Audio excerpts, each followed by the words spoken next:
সোহেল হাসান লিখেছেন, সফরে থাকা অবস্থায় কি একাধিক নামাজ একত্রে পড়া যাবে? নেশাদ্রব্য সেবন করার পরে মাতাল না হলে তখনই কি নামাজ পড়া যাবে?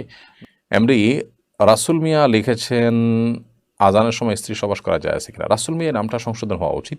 রাসুল হলেন আল্লাহর দূত, তাকে রাসুল বলা হয়। অতএব আমরা অনেকেই নিজের নাম এরকম দেখি যে রাসুল, একজন নাম দেখছি রাসুল আমিন, রাসুলুন আমিন আছে, সেখান থেকে হয়তো কেউ রেখেছেন। এটা আসলে রাসুল আমিন মানে হলো বিশ্বস্ত রাসুল, আমাদের রাসুলের জন্য আল্লাহ তাআলা বলেছেন। এটা কারোর নাম হতে পারে না, কারোর উপাধি অন্য কারোর নাম হয় না। আজানের সময় স্ত্রী সবাস করা যায় আছে কিনা আপনার মূল প্রশ্ন উত্তর হলো যে আজানের সময় স্ত্রী সবাস করা না জায়েজ বা নিষিদ্ধ কোনো বিষয় নয়। কোরআন হাদিসে কোথাও এটাকে নিষেধ করা হয়নি। এমডি মুখলিসুর রহমান লিখেছেন, মুরগির ভুঁড়ি খাওয়া যায় আছে কিনা? মুরগির ভুঁড়ি খাওয়া যায় আছে, যেমন গরুর ভুঁড়ি খাওয়া যায় আছে। কেউ খেতে না চাইলে তার রুচির ব্যাপার, শরীয়ত না জায়েজ করে না। পরিচ্ছন্ন করে পবিত্র করে খেতে পারেন, পরিষ্কার করে। এমনি সুমন লিখেছেন, বাবা মারা যাবার পরে সৎ মাকে বিয়ে করা জায়েজ হবে কিনা? না,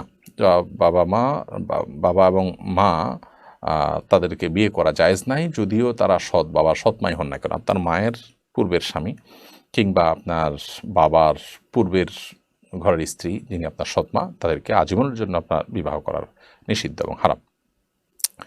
এসি ব্লগ এআইডি থেকে লিখেছেন, ডিশ লাইন বা নেটের লাইন নিয়ে কাজ করা যায় কিনা? নেটের কাজটা হলো দুধারের তলোয়ারের মতো, এটাকে কেউ ভালো মন্দ সব কাজে ব্যবহার করতে পারে, বিধায় এটা ব্যবসা করা মৌলিকভাবে নাজায়েজ বিষয় নয়। তবে ডিশের লাইনে যদি বেশিরভাগই অন্যায় কাজ হয়, বিশেষ করে সেখানে আপনি বাজে চ্যানেল দিতে হয় মানুষকে, তাহলে সেক্ষেত্রে সেটা জায়েজ হবে না, কারণ সেটা প্রত্যক্ষ সহযোগিতা হচ্ছে। আর যদি আপনি শুধুমাত্র কানেকশন দিয়েছেন, সে কী করবে না করবে এটা তার ব্যাপার, ভালো মন্দ সবই হতে পারে, তাহলে সেক্ষেত্রে এটা জায়েজ হতে পারে। আর যারা ডিশে ব্যবসা করেন তারা অনেক সময় দেখা যায় বিভিন্ন চ্যানেল আপনার করে দিতে হয় সেখানে, তো সেখানে আপনার নাজায়েজ এবং হারাম জিনিস প্রদর্শন হয়, সেরকম চ্যানেল তাদেরকে আপনি দেখার অ্যাক্সেস দিলেন এবং ইচ্ছাকৃতভাবে আপনি সেটাকে তাদের জন্য সহজলভ্য করলে দিলেন বা সেটিং করে দিলেন, তাহলে সেক্ষেত্রে অবশ্যই আপনি গুনাহগার হবেন।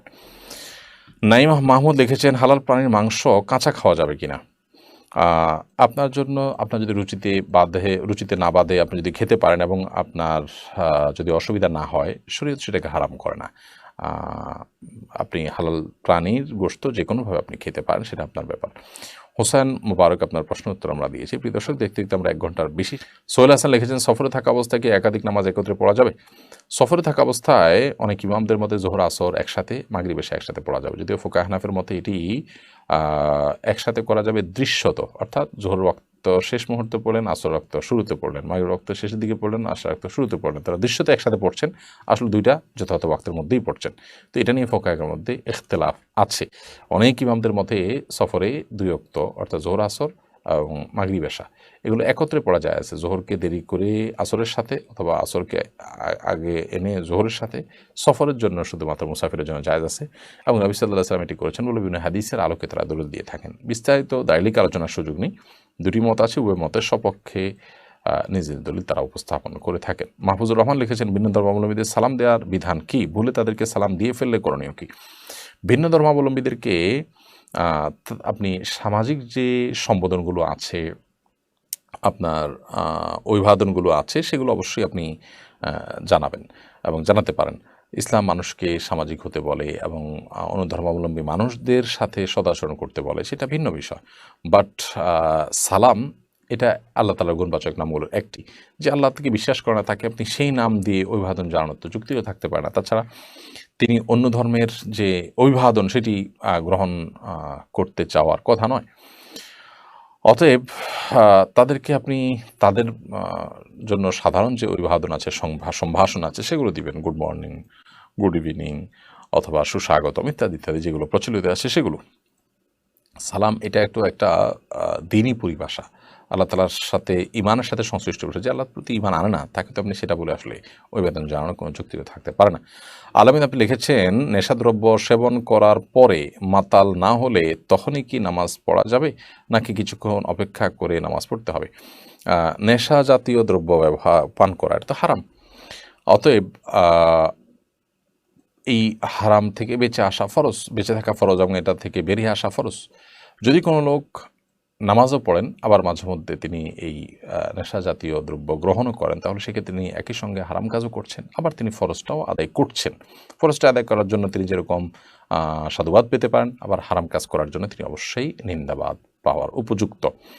এখন কথা হলো যে এই নেশা জাতীয় দ্রব্য পান করার পর তিনি যদি মাতাল না হন, তাহলে তার মুখ ইত্যাদি নাপাক হয়, যেহেতু পান করার ফলে এগুলো ধুয়ে তিনি নামাজ পড়লে নামাজ হয়ে যাবে। আর যদি মাতাল হয়ে যান তাহলে তাকে উজু করতে হবে, উজু করে তারপরে নামাজ পড়তে হবে, যেহেতু মাতাল হয়ে যাওয়ার ফলে আপনার উজু থাকে না। হোসাইন মোবারক এই আইডি থেকে আপনি মালয়েশিয়া থেকে লিখেছেন, মালয়েশিয়াতে অনেক সময় আমরা যখন সুন্নত পড়ি পাশে কেউ একজন নিয়ত করে ফরজের নিয়তে এসে দাঁড়িয়ে যায়, ওই ক্ষেত্রে কি করা যায় প্লিজ জানাবেন।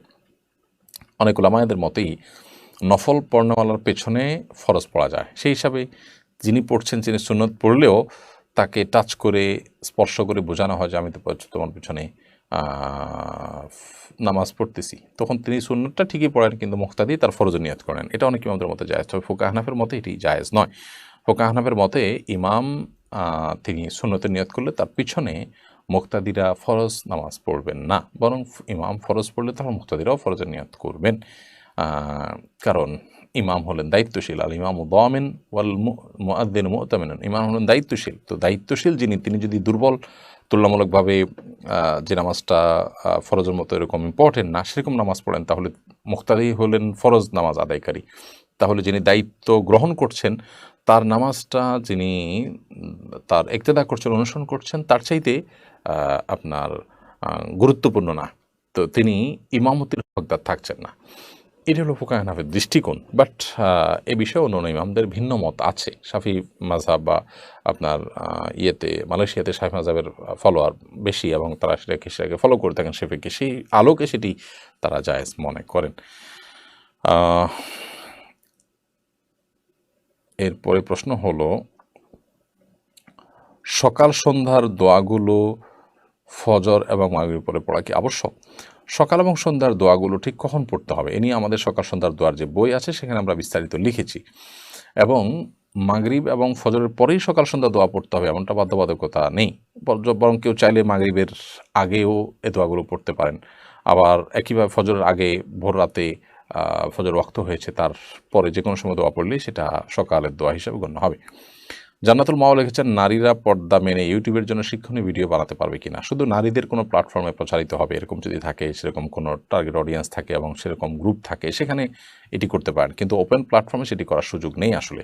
কারণ আপনি যতই পর্দা মেনটেন করে করবেন না কেন, আপনি নিজের কণ্ঠের ভিতরে কোমলতা আনবেন এবং কমনীয়তা আনবেন, আপনি সুন্দর করে উপস্থাপন করতে চেষ্টা করবেন, এটা পুরুষের ফিতনার কারণ হবে এবং শরীয়ত সেটাকে নাজায়েজ করে আপনার কল্যাণার্থে, যাতে আপনাকে নিয়ে খুব বাজে চিন্তা করতে না পারে।